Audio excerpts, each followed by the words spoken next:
EVM के बारे में आपने फिर से पूछा।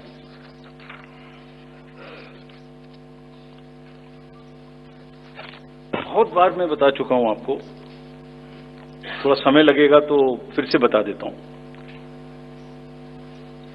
6 महीने लगभग 5-6 महीने फर्स्ट एफएलसी शुरू होती है ईवीएम की। मैं 2 बात बता रहा हूं, बस मोटी सी 2 बात, बाकी सब आपको मालूम है। वो टेम्पर नहीं हो सकती, उसमें कोई कनेक्शन नहीं हो सकता। अभी लोग पूछते हैं जब पेजर से उड़ा देते हैं तो ईवीएम को कैसे हैक नहीं कर सकते, ये भी पूछते हैं।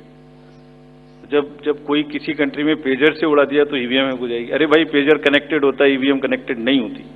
एनीवे, 2 बात मोटी मैं आपको बताता हूं, बहुत मोटी।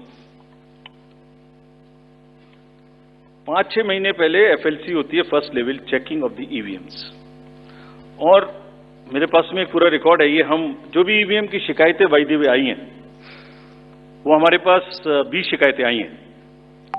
हर 20 शिकायत का हम इंडिविजुअल जवाब देंगे, फैक्ट बाय फैक्ट। सो इसमें कोई डाउट नहीं है। We will convey to each candidate to assure, this is our duty. Actually हमारी ड्यूटी है कि अगर कैंडिडेट ये पूछ रहे हैं कि आप बताइए, तो हम उन्हें बताएंगे, निश्चित रूप से बताएंगे, लिख के बताएंगे, पूरा डिटेल्ड बताएंगे और जल्दी ही बताएंगे। तो I am not going into individual cases, और उन सबको पब्लिश भी कर देंगे ताकि आप सबको भी पता लग जाए। But first level checking, randomization, second randomization, storage में रखना, स्टोरेज से बाहर निकालना, कमीशनिंग करना, कमीशनिंग के बाद वापिस स्टोरेज में रखना, फिर उसको पोलिंग डिस्पर्सल के दिन ले जाना, फिर उसको बूथ पे पहुंचाना, बूथ पे पूरा दिन वोटिंग कराना, फिर सील करना, फिर वापस स्टोरेज में रखना, फिर काउंटिंग के दिन निकालना, फिर पूरे दिन दिखाना। इसमें हर समय पर पॉलिटिकल पार्टी या उस कैंडिडेट या उसका एजेंट मौजूद रहते हैं। जब मशीन में कमीशनिंग होती है, उस दिन उसमें बैटरी डाली जाती है। पहले आया था, पहले और बहुत सारी चीजें आई थी कि वो हैक हो सकती है, उसका वोट इधर डाला तो इधर जा सकता है, कुछ हो सकता है। ये पहली बार आया। अब हम ये भी सोच रहे हैं कि इससे अगला क्या आएगा, हम नहीं समझ पा रहे इससे अगला क्या आएगा, बट लगता है अगला भी कुछ आएगा, रुकेगा नहीं। मतलब कितनी बार। एनीवे, कमीशनिंग बहुत जरूरी है समझना। वोटिंग से करीब 5 या 6 दिन पहले कमीशनिंग होती है। 5-6 दिन पहले उस दिन मशीन में सिंबल पड़ते हैं। तो अब मशीन में अभी तक नई बैटरी उस दिन एक डाली जाती है, और सील करके उस बैटरी पे भी कैंडिडेट के एजेंट्स के दस्तखत होते हैं। छोड़िए, मशीन पे तो होंगे ही होंगे, हमें भी नहीं पता, हमने भी पता नहीं कब बनाया था ये नियम, हमारे काम आ रहा है अभी कि वो बैटरी पर भी एजेंट के दस्तखत हो।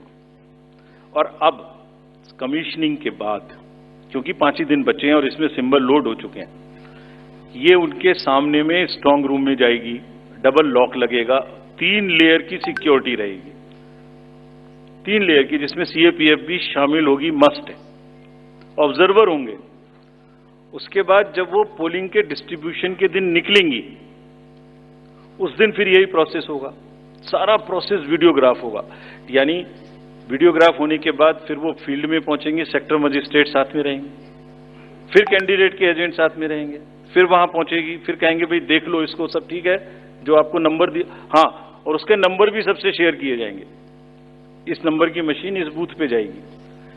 फिर जब वो बूथ पे पहुंच गई तो कहें भाई मिला लो आप, उसी नंबर की है कि नहीं है, वोट भी डाल के देख लो 50 ठीक है कि नहीं है। किसी ने 50 डाले, किसी ने 20 डाले, किसी ने कहा नहीं हमें ठीक है, हम नहीं डालेंगे। किसी स्टेज में किसी बूथ पर 20 कैंडिडेट हैं, किसी पर 5 कैंडिडेट हैं, किसी पर 5 ने कम वोट डाले, किसी ने ज्यादा डाले, बैटरी उसी हिसाब से यूज हुई।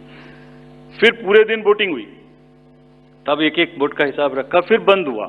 बंद होने के समय में एंड ऑफ क्लोज ऑफ पोल में फिर से दस्तखत कराए, फिर से हिसाब लगाया कितने वोट पड़े, फिर से फॉर्म 17C दिया। उसको कितना दिखाएंगे, कौन दिखाता है इतना, बताइए। कोई एक प्रोसेस कंपैरेटिव बताइए पूरी कंट्री में जहां पब्लिक डिस्क्लोजर, पार्टिसिपेशन इतना अधिक हो, कोई ये बताइए प्रोसेस। उसके बाद में बंद करने के बाद में उसको स्ट्रांग रूम में बंद किया, फिर काउंटिंग के समय निकाला तो एक बैरिकेटिंग लगाई, उस बैरिकेटिंग के बीच में से जाएंगे, इधर उधर से नहीं जाएंगे ताकि कोई मिक्सअप ना हो। अच्छा, मिक्सअप कैसे होगा, वो नंबर हमने आपको दिया हुआ है, जब काउंटिंग में पहुंचे तो फिर कहें भाई चेक कर लो, फिर 17C से चेक कर लो, round wise round this is happening and there is a provision for objecting to any of the issue relating to this at any stage which has not happened.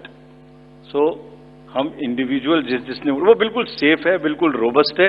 अच्छा, और मैं बताता हूं आपको, आप पिछले 15-20 इलेक्शंस देख लीजिए, it is giving results after results differently. जहां मतलब ऐसा नहीं हो सकता कि जब पसंद का रिजल्ट ना आए तभी गलत है, ऐसा नहीं हो सकता। एनीवे, हम सबका इंडिविजुअल जवाब देंगे और आपको भी बताएंगे, उसको वेबसाइट पे डलवाएंगे, जवाब दे देंगे आपको। एक FAQ भी बनाएंगे उसका, बताता हूं मैं आपको। बट इसमें थोड़ा सा, चलिए आप अपना प्रश्न पूछ लीजिए, अभी ये बता देता हूं जी, बता दे। ये भी इसी के साथ बता दे। Will take some questions from the, नहीं, ये प्रभु जी का इसके साथ ही बता देता हूं। जैसे मैंने पहले बताया, ये एक सिंगल यूज बैटरी है। जब ये पड़ेगी तो 5, 6, 7 दिन के लिए इस्तेमाल होगी। इसकी जैसे आपके कैलकुलेटर में बैटरी है, I mean it is not mobile का बैटरी जो एवरी दिन चार्ज होगी, it is like calculator battery, 5 साल तक चलती रहेगी। जब शुरू हुई तो मान लिया वो 100% थी, अब वो धीरे धीरे यूज डिसयूज, कितना एक्सटेंसिव यूज, कितना ग्राफ, क्या सबसे यूज होती रहेगी 10 साल के बाद तक, 5 साल तक।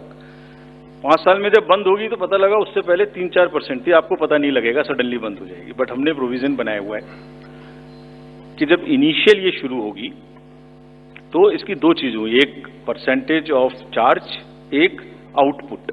Output is in terms of voltage, it's a very low required voltage which the machines require.